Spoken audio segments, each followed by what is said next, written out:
মসজিদে নববীর মিম্বরের মধ্যে আসলেন, আয়েশা বলতেছে উহদুরুল মিম্বার, ও সাহাবীরা তোমরা সবাই মিম্বরের কাছে জমে বসো।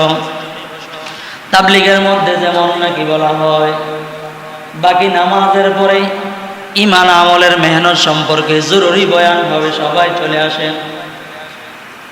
বয়ানের আগে দিয়ে বলে না এলান হয় না, এমন এলান হয়। আল্লাহর রাসূল সাল্লাল্লাহু আলাইহি ওয়াসাল্লাম মিম্বরের কাছে এসে বলতেছেন উহদুরুল মিম্বার, সবাই মিম্বরের কাছে উপস্থিত হয়ে যাও। ফাহাজরনা, সমস্ত সাহাবায়ে কেরাম মিম্বরের সামনে এসে উপস্থিত হয়ে গেল। আল্লাহর পয়গম্বর মিম্বরের একটা সিঁড়ির মধ্যে পা দিয়া আল্লাহর রাসূল বলতেছেন আমিন। দ্বিতীয় সিঁড়ির মধ্যে পা রাখলেন, বলতেছেন আমিন। তৃতীয় সিঁড়ির মধ্যে পা রাখলেন, বলতেছেন আমিন। আল্লাহর রাসূল বয়ান শেষ করে যখন মিম্বর থেকে নেমে পড়লেন, সাহাবায়ে কেরাম আরজ করলেন ইয়া রাসূলুল্লাহ, ইয়া হাবিবাল্লাহ, মিম্বরে ওঠার মধ্যে আর কোনোদিন আপনাকে এমন আমল করতে দেখি নাই। কত মিম্বরের মধ্যে আপনি উঠেছেন, কিন্তু মিম্বরের মধ্যে ওঠা, এই যে মিম্বরের মধ্যে ওঠার পরে আপনি যে আমিন বললেন, কেন আমিন বললেন আমাদেরকে একটু জানায়া দেন। আল্লাহর পয়গম্বর সরওয়ারে দু আলাম সাহাবায়ে কেরামদেরকে লক্ষ্য করে বলতেছেন, আমি যখন মিম্বরের মধ্যে উঠতেছিলাম, প্রথম সিঁড়ির মধ্যে পা রাখলাম, সাথে সাথে জিবরাইল আমার কাছে অবতরণ করেছে। জিবরাইল আয়েশা বলতেছে ইয়া রাসূলুল্লাহ, ইয়া হাবিবাল্লাহ, আপনার যে সমস্ত উম্মতেরা রমজান মাস পায় আর রমজান মাস পাইয়া রমজানের মধ্যে তাদের গুনাহ খাতা মাফ করাইতে পারে নাই, রহমত গেল গুনাহ মাফ হয় নাই, মাগফিরাত গেল গুনাহ মাফ হয় নাই, নাজাত গেল, প্রতি রাত্রে আল্লাহ পাক রব্বুল আলামিন হাজার হাজার লক্ষ লক্ষ কোটি কোটি মানুষকে আল্লাহ তাআলা জাহান্নাম থেকে মুক্তি দিয়ে দেয়। আর এই রমজানের প্রত্যেকটা রাত্রি চলে গেল, আপনার কোন উম্মত যদি তার জীবনের গুনাহ মাফ করাইতে না পারে, আল্লাহর রাসূল আপনি আপনার উম্মতদেরকে জানায়া দেন ওই সমস্ত উম্মতেরা তাদের জীবন ধ্বংস, তাদের কপাল পোড়া। আল্লাহর রাসূলকে এই কথা বলে জিবরাইল আল্লাহর রাসূলকে বলতেছেন ওগো পয়গম্বর আপনি বলেন আমিন। অর্থাৎ আল্লাহর পয়গম্বর আমিন বললে দোয়াটা আল্লাহ তাআলার কাছে কবুল হয়ে যায়।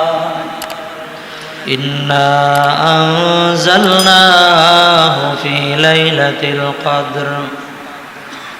ও দুনিয়ার মানুষ, আমি তোমাদের উপর কদর নাজিল করলাম। ইন্না আনজালনাহু ফি লাইলাতিল কদর। আল্লাহ পাক রব্বুল আলামিন আবার বলেন, ও নবী আপনি কি জানেন কদর কি? কদর কোন জিনিস? এটা কাকে বলে? কদর কাকে বলে? ওয়ামা আদরাকা মা লাইলাতুল কদর। আপনি কি জানেন কদর কোন রাত্রি? এটা কোন জিনিসের নাম?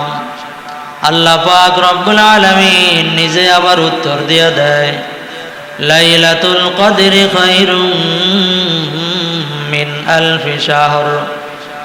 ও পয়গম্বর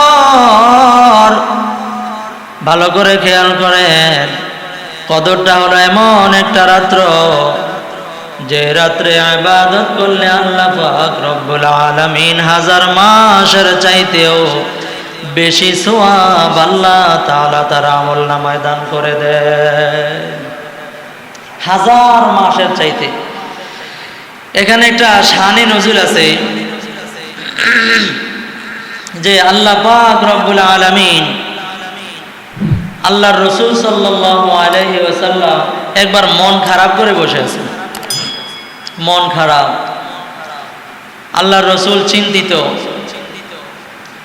আল্লাহ রসুল সাল্লাল্লাহু আলাইহি ওয়াসাল্লাম চিন্তা করতেছিলেন যে আগেকার জামানার মানুষ তারা তো হাজার হাজার বছর হায়াত পেয়েছে,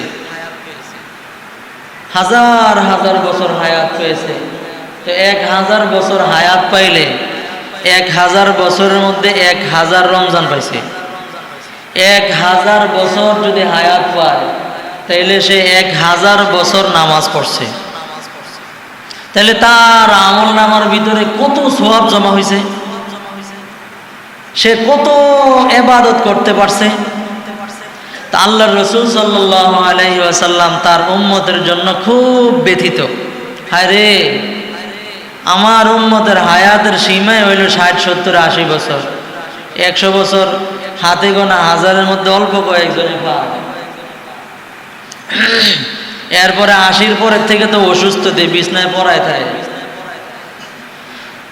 তো এই অল্প সময়ের মধ্যে আমার উম্মতেরা এত ইবাদত কেমনি করবে? আর এই 60-70 বছর হায়াতের মধ্যে 20-30 বছরের এমনি জায়গা খবরে নাই। এরপরে 40-এর পরের থেকে কিছু ইবাদত শুরু করে। তো ইবাদত শিখতে শিখতে কবরে। তো ইবাদত কি করলো, কি শিখলো, কি করব?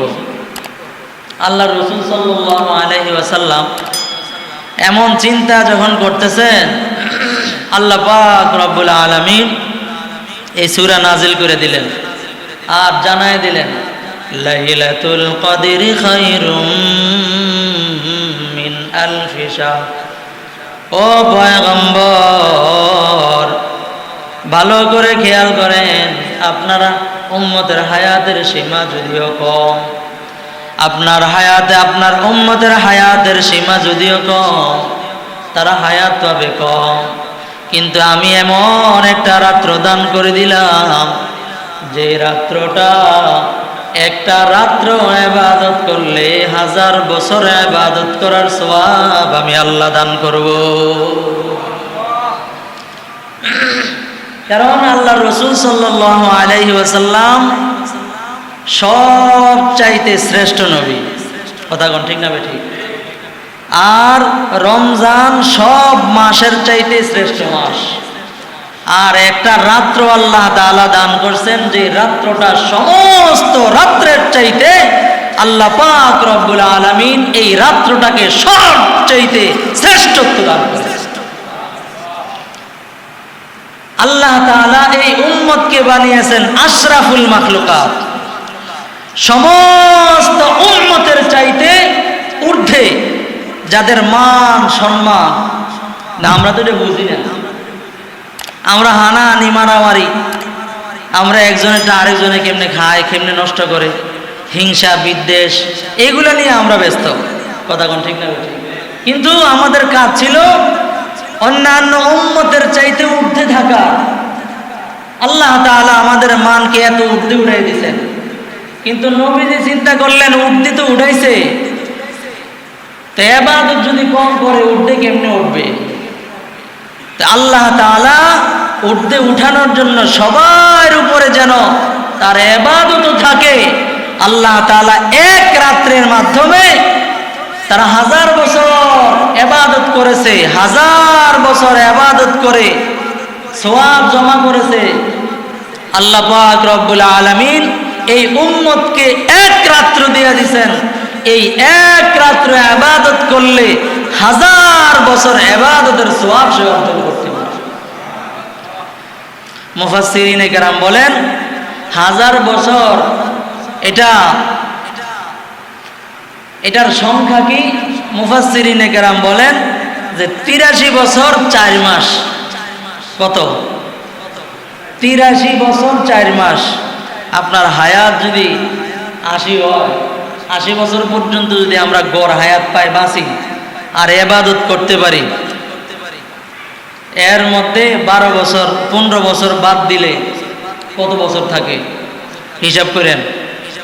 এই প্রতি বছরে যদি একটা করে ইবাদত সবে কদর আমরা নিতে পারতাম, তার প্রতি বছর যদি 83 বছরের ইবাদত যদি জমাইতে পারতাম, বলেন তো কোন উম্মত আছে আমাদের উপরে যাওয়ার? আছে? নাই। কিন্তু আমরা কি করি? আমরা এগুলা করি না। আমরা কি করি? আমরা করি হলো আমোদ ফুর্তি। কথা কোন ঠিক না বে ঠিক? যত ইবাদতের দিনগুলো আছে এগুলোর মধ্যে আমরা করি হলো আমোদ ফুর্তি। যাক, ওই দিকে যাওয়া যাবে না, এতটুকু বুঝে নেই ইবাদতের দিনগুলোতে আমাদের ইবাদত করে কাটানো দরকার। কথা কোন ঠিক না বে ঠিক? আল্লাহ তাআলা বলেন, একটা রাত্র দিয়েই আমাদের হায়াত যদি 80 বছর আমরা বাঁচি, আর এক লাইলাতুল কদর দিয়া যদি 83 বছরের সওয়াব অর্জন করতে পারি, আপনি যদি 40 বছর ইবাদত করেন, তাহলে আপনার মান মর্যাদা কোথায় উঠবে? আল্লাহু আকবার। আল্লাহ তাআলা আমাদেরকে এমন কদর আর এই কদরের রাত্রে ইবাদত করার তৌফিক দান করেন, বলেন আমিন। এখন আসেন, ইবাদত যে শবে কদরের মধ্যে ইবাদত করব, আমরা চিন্তা করি যে শবে কদর শুধু 27 আর রাত্রিতে হয়। শুধু 27 আর রাত্রিতে না, আল্লাহর রাসূল সাল্লাল্লাহু আলাইহি ওয়াসাল্লাম শবে কদর খোঁজার জন্য পূর্ণ মাস ইতিকাফ করেছেন। কয়দিন? শেষের 10 দিন না পুরা মাস? পুরা মাস, পুরা রমজান আল্লাহর রাসূল শবে কদরকে খোঁজার জন্য, শবে কদরকে পাওয়ার জন্য, শবে কদরকে তালাশ করার জন্য আল্লাহর রাসূল রমজানের শুরু থেকে শেষ পর্যন্ত পূর্ণ মাস ইতিকাফ করেছেন। সুবহানাল্লাহ, জোরে বলেন না। পুরা মাস ইতিকাফ করে আল্লাহর রাসূল দেখতে পেয়েছেন যে শেষ দশকের বেজর রাত্রিতে আল্লাহ তাআলা শবে কদর দান করেন। আল্লাহ রাসূল সাল্লাল্লাহু আলাইহি ওয়াসাল্লাম একবার শবে কদর পেয়েছিলেন।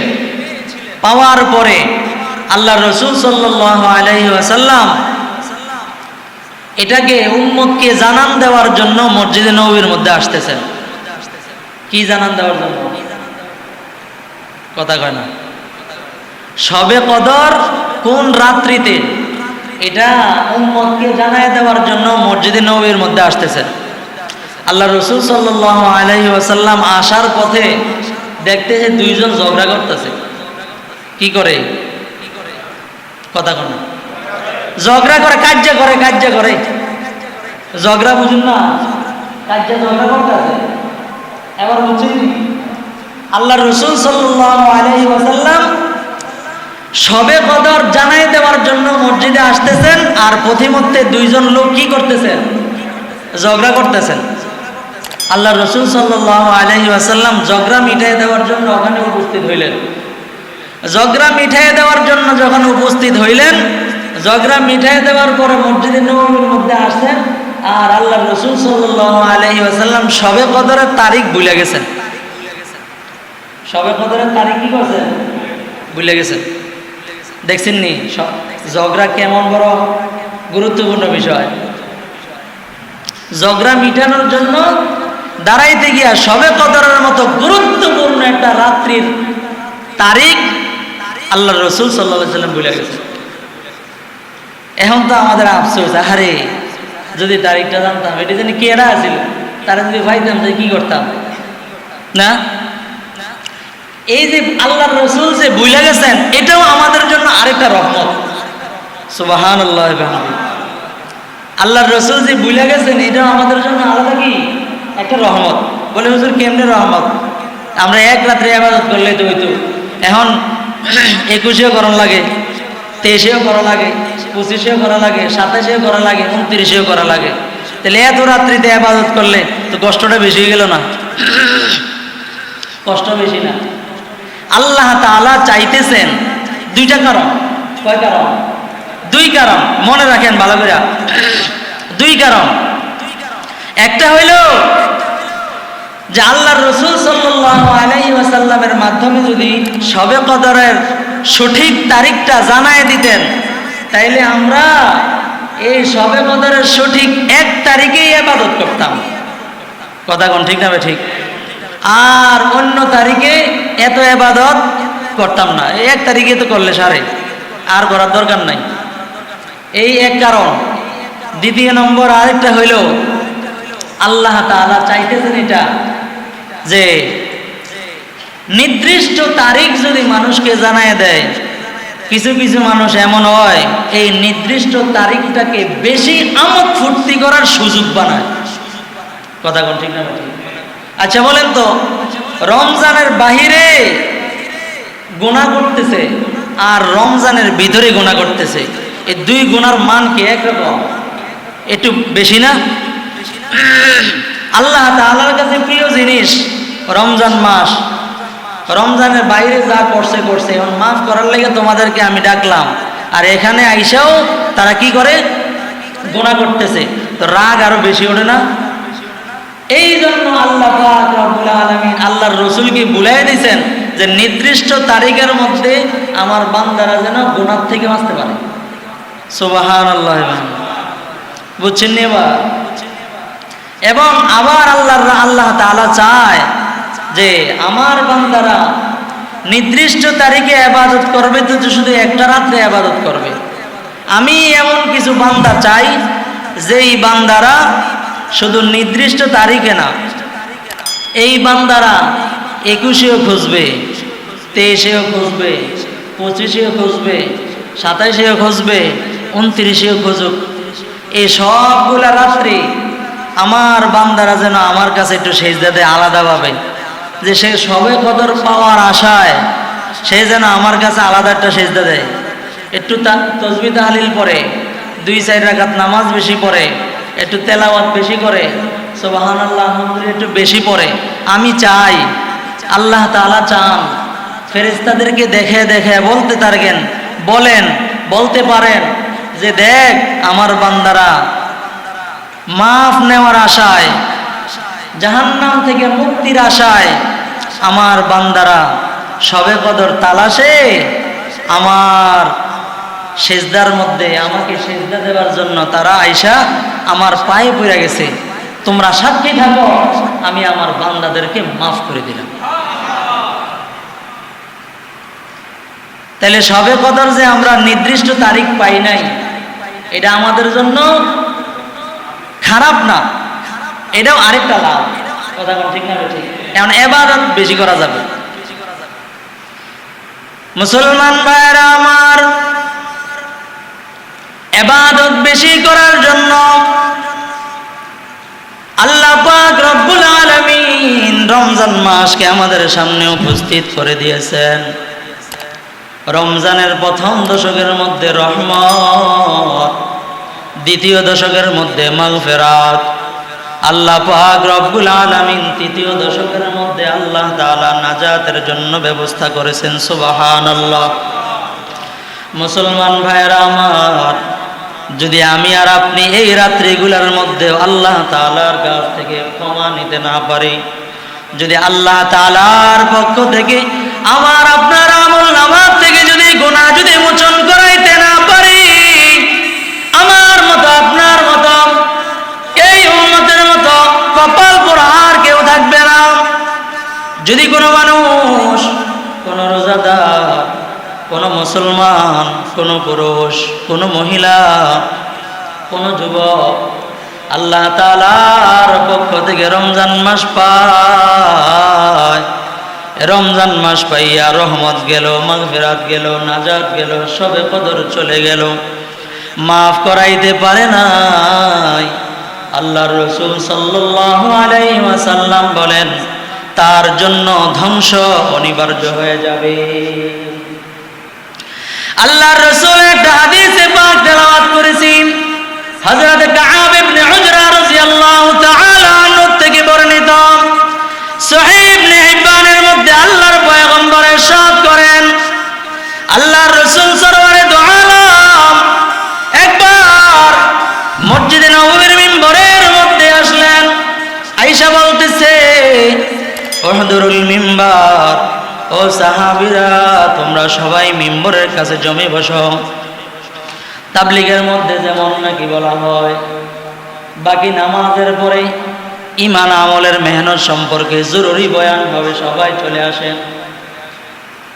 বয়ানের আগে দিয়ে বলে না, এলান হয় না, এমন এলান হয়। আল্লাহর রাসূল সাল্লাল্লাহু আলাইহি ওয়াসাল্লাম মিম্বরের কাছে এসে বলতেছেন, উহদুরুল মিম্বার, সবাই মিম্বরের কাছে উপস্থিত হয়ে যাও। ফাহাজরনা, সমস্ত সাহাবায়ে কেরাম মিম্বরের সামনে এসে উপস্থিত হয়ে গেল। আল্লাহর পয়গম্বর মিম্বরের একটা সিঁড়ির মধ্যে পা দিয়া আল্লাহর রাসূল বলতেছেন আমিন।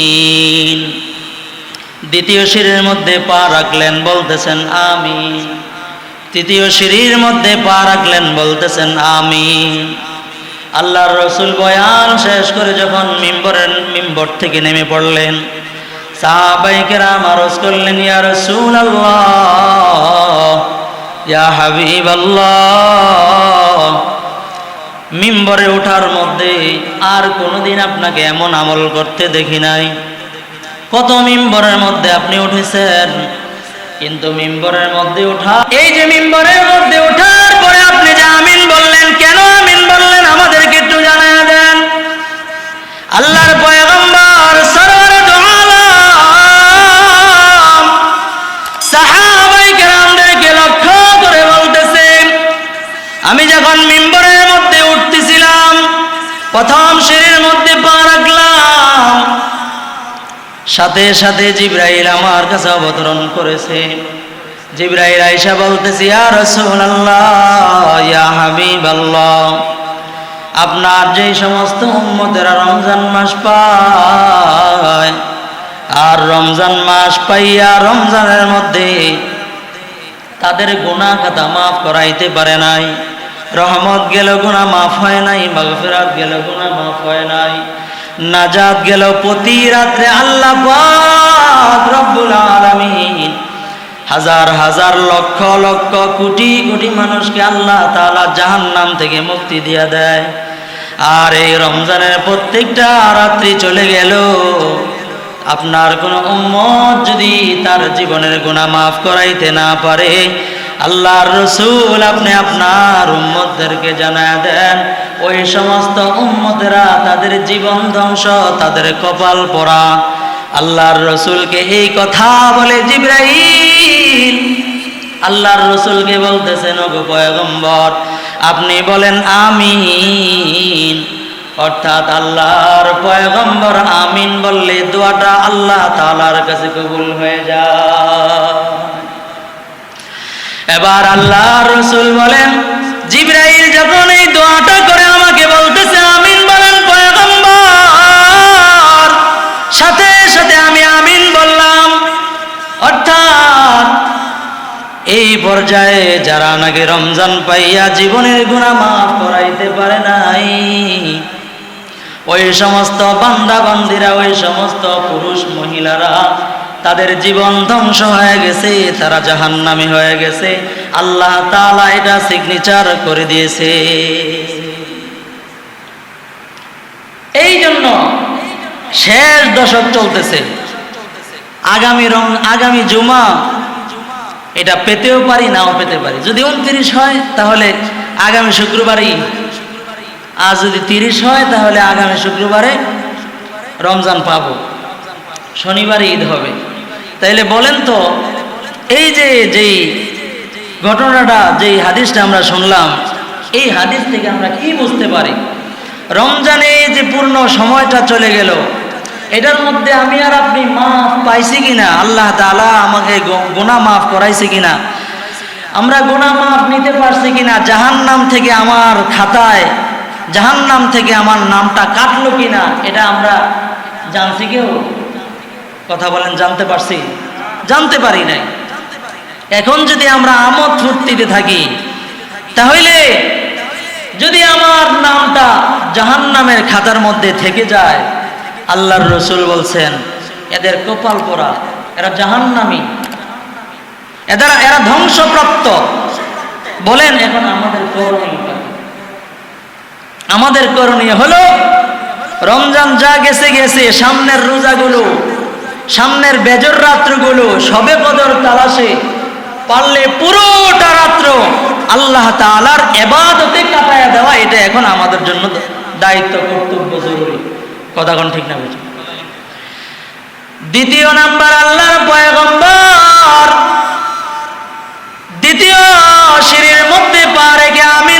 কারণ জিজ্ঞাসা করলেন। আল্লাহর পয়গম্বর বলে, জিবরাইল আমাকে ডাক দেয়া বলতেছেন, ও পয়গম্বর, যখন নাকি আপনার নামটা কোনো উম্মতের সামনে নেওয়া হয় আর ওই সমস্ত উম্মতেরা আপনার উপর দুরূদ পড়ে নাই, নবীজির নাম নিলে দুরূদ শরীফ পড়তে হয়। বলেন সাল্লাল্লাহু আলাইহি ওয়াসাল্লাম। বলেন না সবাই সাল্লাল্লাহু আলাইহি ওয়াসাল্লাম। অর্থাৎ আল্লাহর পয়গম্বরের নাম শুনলে সাথে সাথে সাল্লাল্লাহু আলাইহি ওয়াসাল্লাম পড়ব ইনশাআল্লাহ। আল্লাহর নবীর নাম শুনলে কি পড়ব? সাল্লাল্লাহু আলাইহি ওয়াসাল্লাম। দুরূদ শরীফের অনেক ফজিলত। আল্লাহর রাসূল সাল্লাল্লাহু আলাইহি ওয়াসাল্লাম বলেন, জিবরাইল আলাইহিস সালাম আমাকে কানে কানে বলতেছে, ও পয়গম্বর, যদি আপনার নাম কারো সামনে নেয় আর সে যদি দুরূদ পাঠ না করে, ওই ব্যক্তি ধ্বংস হয়ে যাক। ও পয়গম্বর, আপনি বলেন আমিন। আল্লাহর রাসূল বলেন আমি, সাথে সাথে বললাম আমিন। অর্থাৎ যেই ব্যক্তি নাকি আল্লাহর পয়গম্বরের নাম শোনে আর দুরূদ পড়ে না, ওই ব্যক্তি ধ্বংস। এখানে দুইটা মাসালা শেখেন। একটা হলো, কোনো একটা মজলিসের মধ্যে যদি আল্লাহর রাসূলের নাম নেওয়া হয়, প্রথমবার আল্লাহর রাসূলের উপর দুরূদ শরীফ পড়া, সাল্লাল্লাহু আলাইহি ওয়াসাল্লাম পড়া প্রথমবার ওয়াজিব। প্রথমবার কি? ওয়াজিব। অর্থাৎ ফরজের পরের স্তর। যদি না পড়েন তাহলে আপনি গুনাহগার হবেন। এরপরে যতবার আল্লাহর রাসূলের নাম নেওয়া হবে, প্রত্যেকবার দুরূদ শরীফ পড়া, এটা হলো মুস্তাহাব। আর আমাদের জন্য উত্তম হইল আল্লাহর রাসূলের নাম যতবার, যত জায়গায়, যত সিস্টেমে শুনবো, আমরা প্রত্যেকবার সাল্লাল্লাহু আলাইহি ওয়াসাল্লাম পড়ব ইনশাআল্লাহ। মুসলমান ভাইরা আমার, তৃতীয় সিঁড়ির মধ্যে যখন পা রাখলেন, আল্লাহর রাসূল বলেন, ও দুনিয়ার মানুষ ভালো করে শোনো, যখন নাকি আমি তৃতীয় সিঁড়ির মধ্যে পাটা রাখলাম, জিবরাইল আমাকে বলতেছেন, পয়গম্বর,